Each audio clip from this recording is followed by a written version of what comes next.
Hello everybody, just deciding to do this video again to make it even better.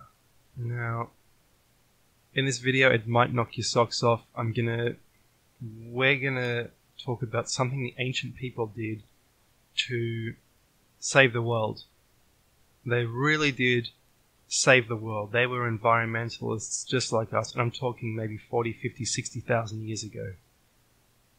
A long time ago. And here we have the Ark. And everybody knows that Noah put all these animals in the Ark. And every child asks, how did he fit all those animals in the Ark? And what about all those insects? Wouldn't it be buzzing with insects? He had to save all the life on Earth. And this is in the Bible. To repopulate the Earth. Everything that's on Earth now was in the Ark. Everything. And there's no ambiguity about this. No ambiguity at all. So how did it fit? In fact, what is the Ark? And I'm actually going to suggest the boat legend is a different legend to the Ark legend. In fact, I have a hieroglyphic dictionary here, Wallace Budge's Egyptian Hieroglyphic Dictionary.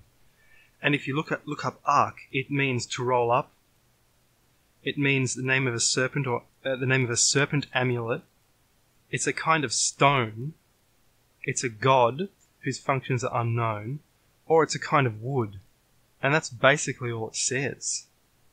So if it's kind of wood, notice that the Bible writers said the Ark was made of shittim wood. So they said, what does that mean? It means a kind of wood. What sort of wood? So they decided to write what sort of wood it was made out of in the Bible, because they were literally trying to translate the hieroglyph. But it was some kind of Egyptian slang. We don't know what it meant.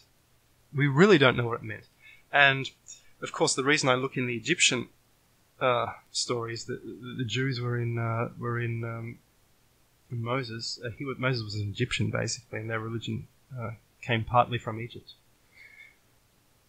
So what is going on here? Now, this is not the only legend. There's the Gilgamesh legend as well, and this is very interesting. Gilgamesh. The flood legend isn't even about really Gilgamesh.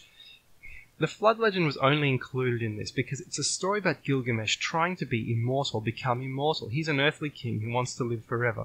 He meets a guy called Utnapishtim.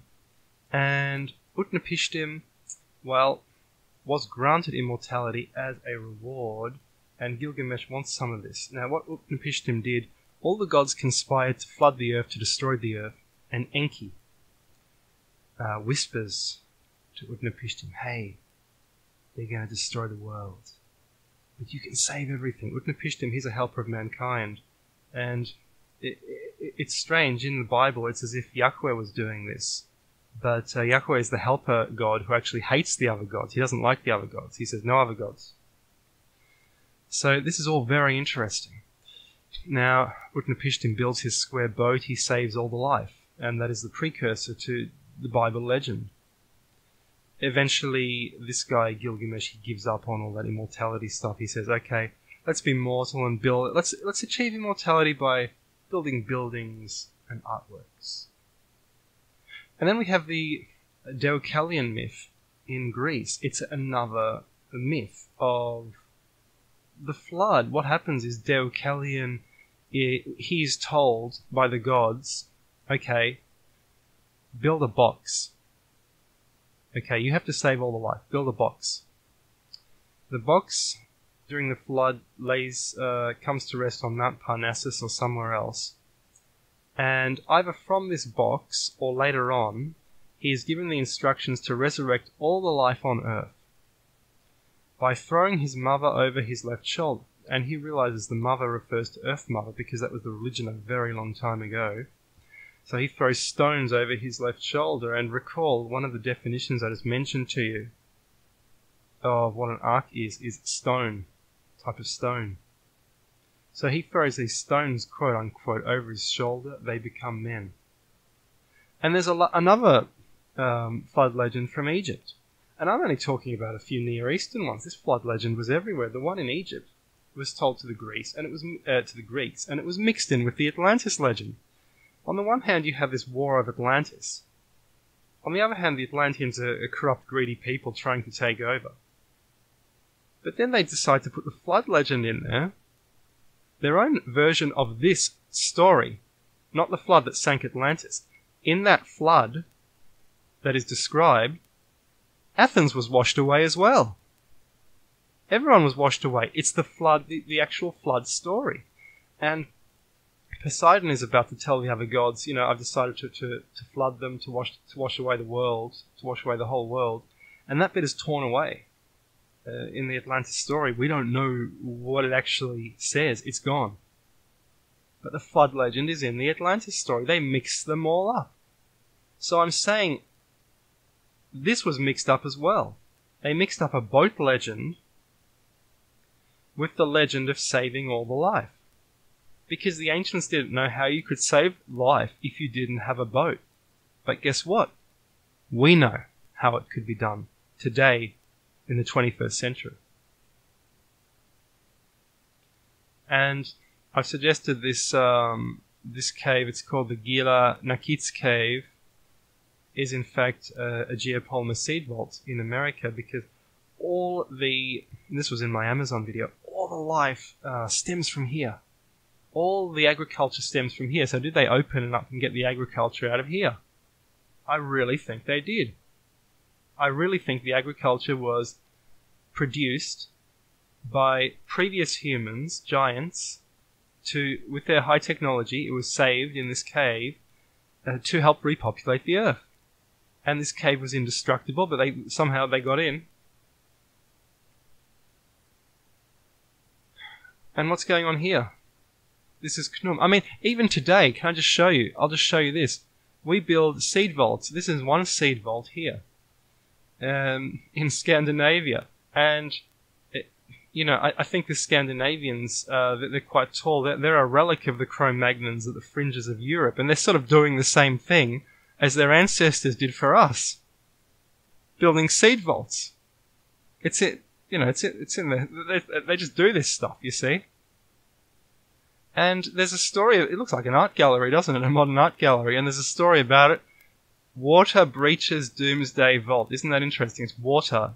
Water, again, just like in the Noah legend, is the enemy of the vault. And I find that quite an interesting coincidence. Or is it? And we go back to this.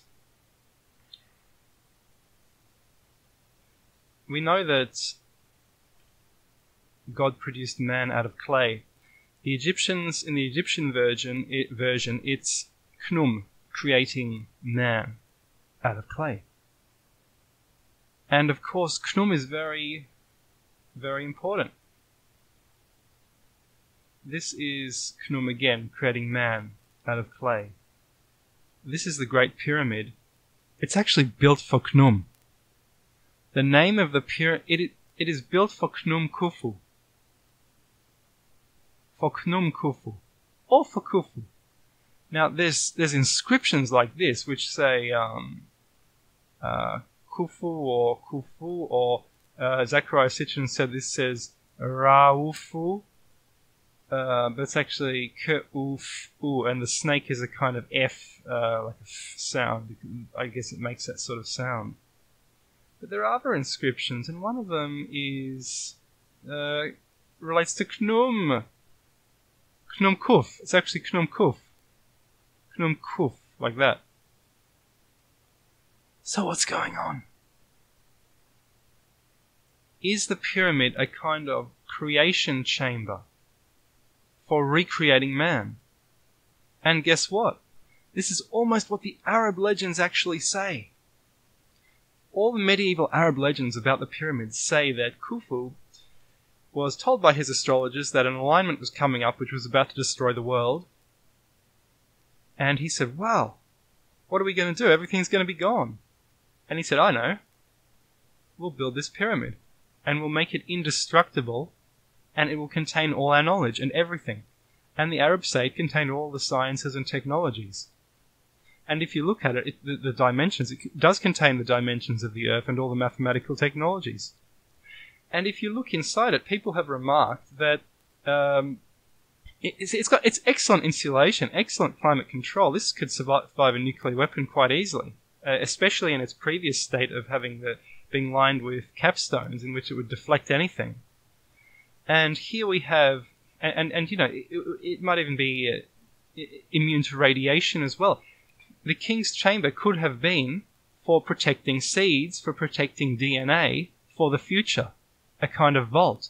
And this could be terrifically old. The other pyramid's simply an imitation of this. Now I'm speculating on this point because there's evidence both ways. There's also evidence that it was built in the Old Kingdom. Perhaps it was rebuilt out of an older structure. But this is absolutely incredible. We know it's sort of built with modern-like technology, or at least they got up to the 19th century period in terms of their technology just to build this. Our 19th century period. But did it contain life? And if so, this box here, is this box Noah's Ark? Thanks very much.